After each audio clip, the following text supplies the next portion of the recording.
what Jesus Christ expects of his beloved bride, the church. Throughout the Bible, Jesus Christ is portrayed as the bridegroom and the church as his beloved bride. Ephesians 5:25-27, Revelation 19:7-9. His expectations for the church are deeply rooted in love, holiness, faithfulness, and mission. Below are key aspects of what Christ desires from his church. Love and devotion to him. The greatest commandment Jesus emphasized is to love the Lord with all our heart, soul, and mind. Matthew 22:37-38. The church, as his bride, is called to love him above all else. This means seeking him daily through prayer and worship, obeying his commands as a demonstration of love. John 14:15. Remaining devoted and not turning to worldly distractions. James 4:4. Holiness and purity. Jesus desires a holy and blameless bride. Ephesians 5:27. The church is called to live righteously, avoiding sin and impurity. 1 Peter 1:15-16. Be set apart from the world, reflecting God's holiness. Romans 12:2. Be cleansed by his word, renewing minds and hearts. John 17:17. Faithfulness and obedience. Just as a faithful bride remains true to her husband, the church is to be faithful to Christ. This includes holding firmly to biblical truth, avoiding false teachings. To 2 Timothy 4:3-4.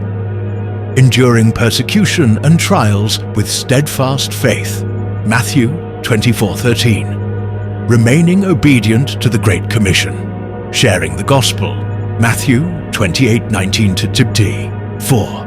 Unity and love. Among believers, Jesus prayed for the unity of his church. John 17:21. He expects his bride to love one another as he has loved us. John 13:34-35. Live in harmony, avoiding divisions and conflicts. 1 Corinthians 1:10. Serve one another humbly, bearing each other's burdens. Galatians 6:2. 5. A life of worship and prayer. The church is called to be a house of prayer. Matthew 21:13.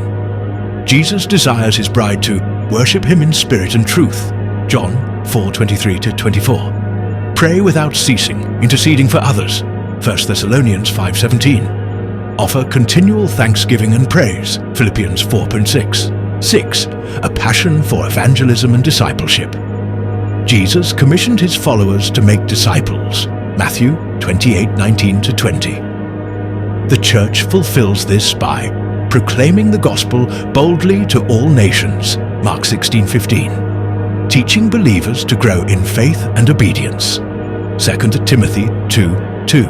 Living as a light in the world, reflecting Christ. Matthew 5:14-16. Readiness for his return. As the bridegroom, Jesus will return for his church. Matthew 25:13. The church must remain spiritually awake and prepared. Luke 12:35-40. Be faithful in fulfilling God's purpose until he comes. Revelation 2:10. Long for his coming, living with an eternal perspective. Titus 2:13. The return of Jesus Christ is a central teaching in Christianity, often referred to as the blessed hope. Titus 2:13. The Bible makes it clear that his return is imminent, meaning it could happen at any time, while no one knows the exact day or hour. Matthew 24:36. There are biblical signs, prophetic fulfillments, and theological reasons that indicate his coming is near. In conclusion, Jesus expects his church to be a loving, holy, faithful, and mission-driven bride. He desires deep intimacy, obedience, unity, and readiness for his return. The church's ultimate calling is to glorify Christ, walk in his ways, and prepare for the glorious wedding feast of the Lamb. Revelation 19:7.